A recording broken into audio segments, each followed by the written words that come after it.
In queste Olimpiadi di Parigi 2024 è nata una stella, anzi, per meglio dire, è sbocciato definitivamente un talento del nuoto mondiale che proprio in questa edizione ha conquistato ben 4 ori olimpici e nel suo passato è stato in grado addirittura di togliere il record del mondo sui 400 misti a Michael Phelps, l'unico che gli era rimasto. In questo video andremo a capire meglio che cosa nasconde Léon Marchand e tutto ciò che gli ha permesso di raggiungere questi incredibili risultati, andando ad analizzare la sua tecnica di nuotata.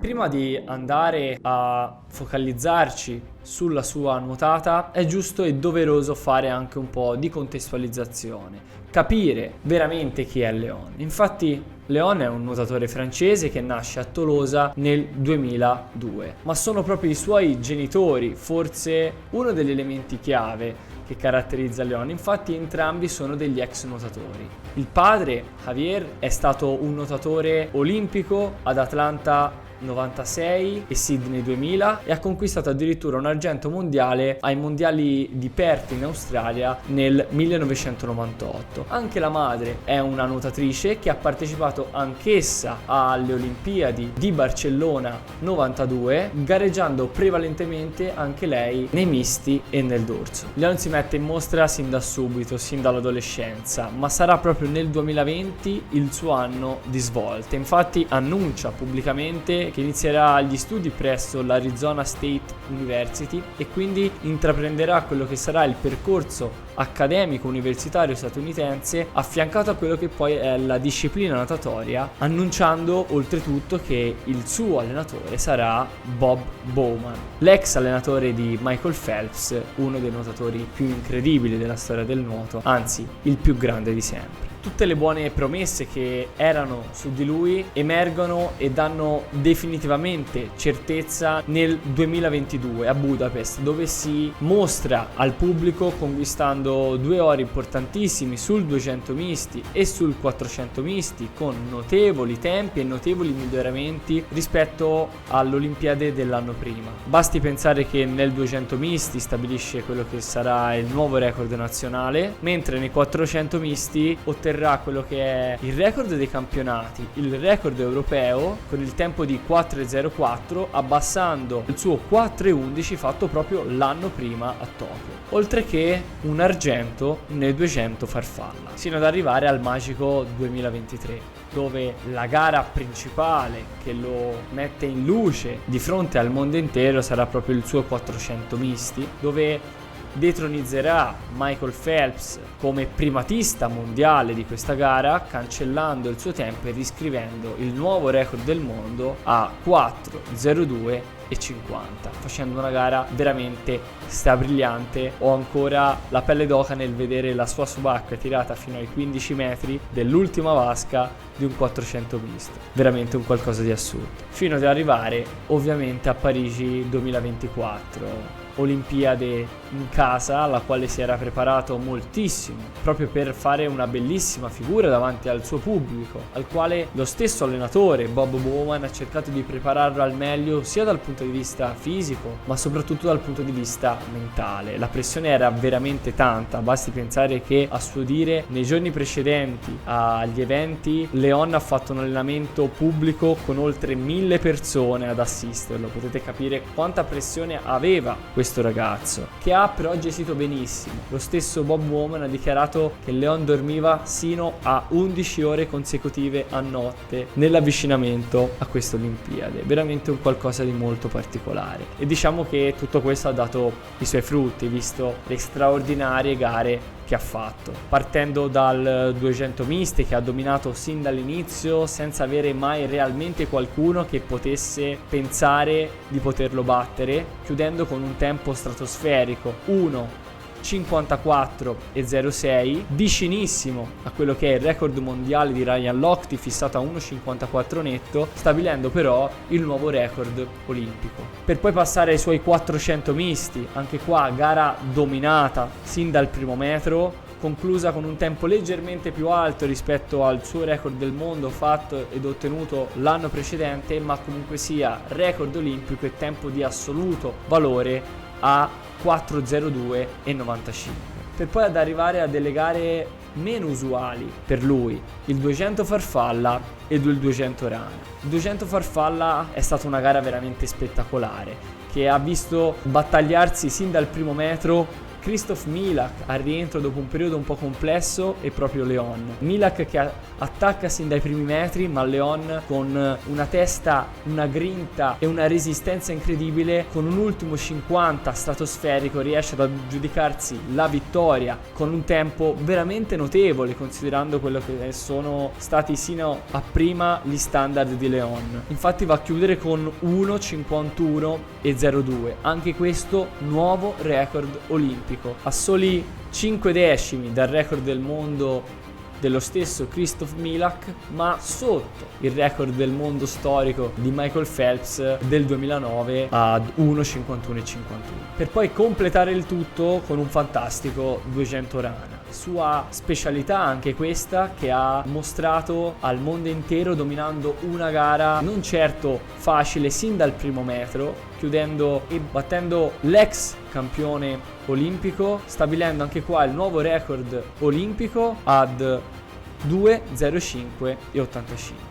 Come abbiamo capito, record su record su record. Pensate che è il primo in assoluto nella storia a conquistare una medaglia d'oro olimpica nei 200 farfalla e nei 200 rana, un'accoppiata che sino ad ora non era mai stata vinta da nessuno. In aggiunta a tutto questo è anche il primo nuotatore a vincere una medaglia d'oro individuale nella stessa giornata di gare. Infatti 200 rana e 200 delfino si sono svolti nella stessa giornata di gare. Prima di lui soltanto nel 1976 c'è stato qualcuno che è stato in grado di fare tutto questo, ma non si è fermato solo a splendere in queste gare individuali, ma ha anche trascinato la sua nazione a conquistare un bellissimo bronzo nella staffetta 4% mista, facendo una frazione straordinaria a rana, chiudendo in 58,62. Veramente un qualcosa di incredibile considerando anche quelle che sono le attitudini in Leon, sicuramente più spostate su distanze un pochino più lunghe, che ha contribuito in toto poi a portare anche al nuovo record nazionale di staffetta per la Francia. Ma adesso è giunto il momento di prendere il mio computer e andare a mettere sotto la lente di ingrandimento la sua tecnica di nuotata in tutti e 4 gli stili, compreso anche un particolare tecnico molto importante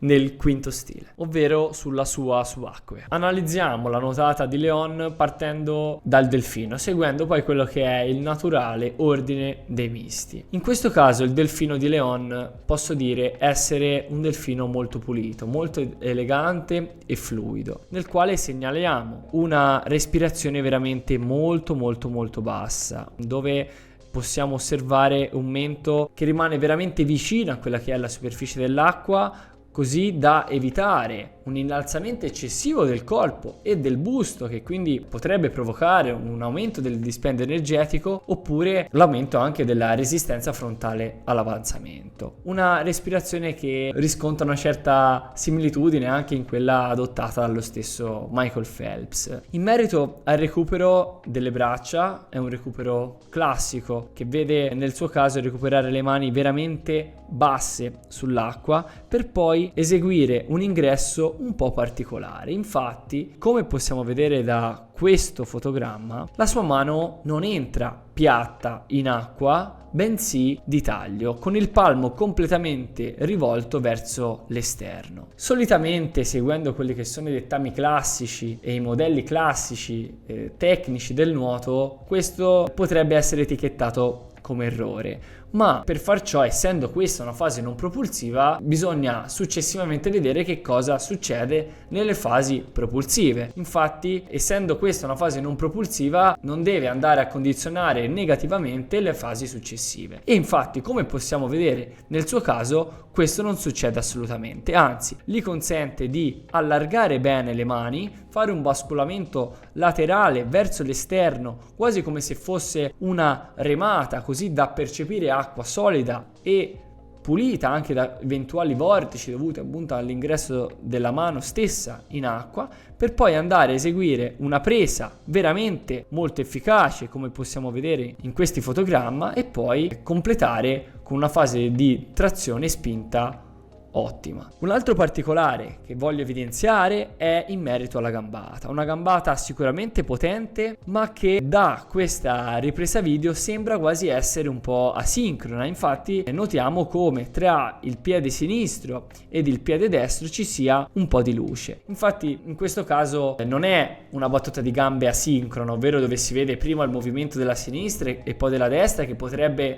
portare lui magari ad una potenziale squalifica, bensì proprio un difetto di posizione, di stabilità, di postura, che però viene sicuramente arginato benissimo. Anzi, come ho detto inizialmente, la sua gambata è veramente molto molto potente, grazie anche alla sua incredibile mobilità, in primis delle sue caviglie, come possiamo vedere in questo caso con una flessione veramente esagerata, ma anche delle sue ginocchia. Passiamo invece al dorso. La prima cosa che voglio analizzare è la sua posizione della testa, che come sappiamo nel dorso essere veramente importante ai fini proprio del bilanciamento. Come notiamo, la sua testa rimane perfettamente immobile durante tutta la fase nuotata, non completamente rivolta verso l'indietro, ma comunque sia stabile, leggermente inclinata, ma comunque sia seguendo una posizione estremamente naturale, ma soprattutto la mantiene in questa posizione in totale rilassamento, che è ciò che conta. Infatti questo permette poi anche una libertà articolare sulle spalle importante, così anche da sviluppare un rollio sicuramente molto più facile e quindi anche efficace. Un rollio infatti che gli permette di andare a prendere acqua con la mano, in questo caso sinistra, veramente molto poi in basso, acqua solida che riesce poi a spingere molto molto molto bene. La gambata, come vediamo, è continua, non ha interruzioni, e questo garantisce quel corretto supporto, quel corretto galleggiamento, ma anche stabilità, è sicuramente importante in uno stile come il dorso. In merito alla traiettoria degli arti superiori, da queste riprese sembrerebbe che Leon facesse una fase di trazione e poi di spinta veramente molto molto esterna, che a primo impatto e solitamente non viene sicuramente consigliato, ma che magari nel suo caso sicuramente ha reso molto efficace. Passiamo quindi alla rana. Anche in questo caso la nuotata di Leon è molto classica, molto accademica e quindi anche molto pulita. La sua fase di caricamento non vede un eccessivo innalzamento del busto, come magari possiamo vedere nel rivale Stubberty Cook alla sua sinistra in cuffia gialla, per poi vedere una distensione delle braccia proprio rasenti l'acqua, sfiorando proprio quella che è la superficie, per poi immergersi senza andare eccessivamente profondo sotto il livello dell'acqua, con anche qua delle particolarità. Infatti sott'acqua possiamo notare come le sue mani sembrano essere quasi socchiuse in alcuni momenti, con le dita leggermente retratte. In questo caso però semplicemente la sua mano è in estremo rilassamento, ciò che solitamente viene proprio consigliato in fase di distensione e poi presa. Cercare di mantenere una mano quanto più rilassata possibile per poi allora andare a cercare acqua solida. Successivamente va ad aprire facendo una remata laterale veramente molto molto esterna, con i gomiti quasi sulla superficie dell'acqua, per poi di nuovo reimmergersi e quindi eseguire un colpo di gambe molto potente. Infatti, come notiamo, anche dalla stessa apertura ginocchio tibia ha una gambata notevolmente efficace. E qua vi è anche una sorta di particolarità che ha smosso anche qualche polemica da parte di qualcuno su questo movimento un pochino di gambe, quasi come se fosse impercettibile a delfino dopo aver eseguito il colpo. Qualcuno dice ma esegue un doppio colpo, in realtà non è proprio così, è un movimento che deriva semplicemente dalla conseguenza del colpo di gambe a rana, che quindi ovviamente non è sanzionabile, come appunto non lo è stato durante queste Olimpiadi di Parigi. Infine arriviamo allo stile libero. La prima cosa che salta subito all'occhio è una gambata veramente potente, veramente frequente e molto propulsiva, che caratterizza il suo modo di nuotare, nonostante comunque sia vada a fare stile libero successivamente a altre 3 frazioni molto importanti, ovvero delfino, il dorso e la rana. Non certo facile. Nei suoi arti superiori vede invece un recupero abbastanza basso sull'acqua, seppur ha il gomito più alto rispetto al livello della sua mano, comunque sia rispetto a una nuotata accademica in questo caso risulta avere un recupero un pochino più basso, sia con il sinistro che con il destro. Al momento dell'ingresso esegue un po' di schizzi, ma sono del tutto normali, visto comunque sia la velocità a cui va e il modo in cui entra. Infatti possiamo vedere entrare quasi simultaneamente tra mano, gomito e spalla. Anche in questo caso non c'è il solito susseguirsi di mano, gomito e spalla, anzi, come possiamo vedere, c'è quasi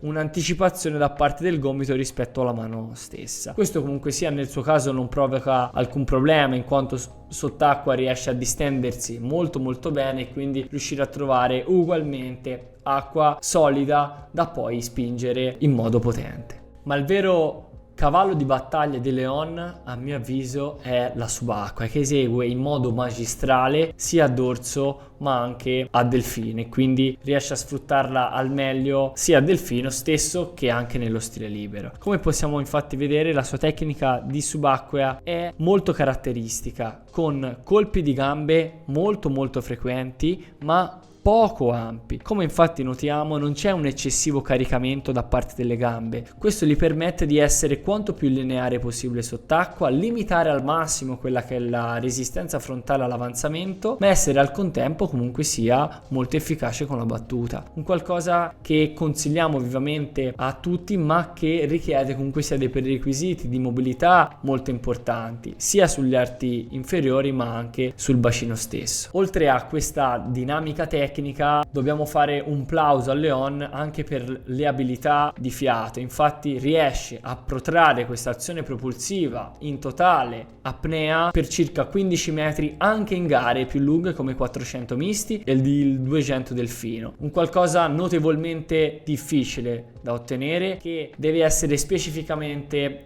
allenato, poiché sì, in subacquea c'è la possibilità di andare più veloce, ma al contempo siamo senza aria e quindi questo potrebbe anche causare delle problematiche nei successivi poi metri di gara. In questo caso posso dire Leon essere un maestro. Io spero che questo video possa esserti piaciuto. Ovviamente per ragioni di tempo non ho potuto approfondire nel singolo dettaglio ogni specifica tecnica dei 4 stili di nuotata di Leon, ma spero che con queste piccole indicazioni possa avervi fornito degli importanti spunti di riflessione e di analisi. Pertanto vi invito a lasciare un bel mi piace se questo video ti è piaciuto oppure ti è stato utile, condividerlo con qualche tuo amico e ovviamente iscriverti al canale per non perderti altri video come questi. In ultima istanza ti chiedo di commentare anche qua sotto, magari indicandomi qualche altro nuotatore da portare sul canale seguendo questo format, ovvero di analisi di nuotata. Noi ci vediamo in un prossimo video, ciao!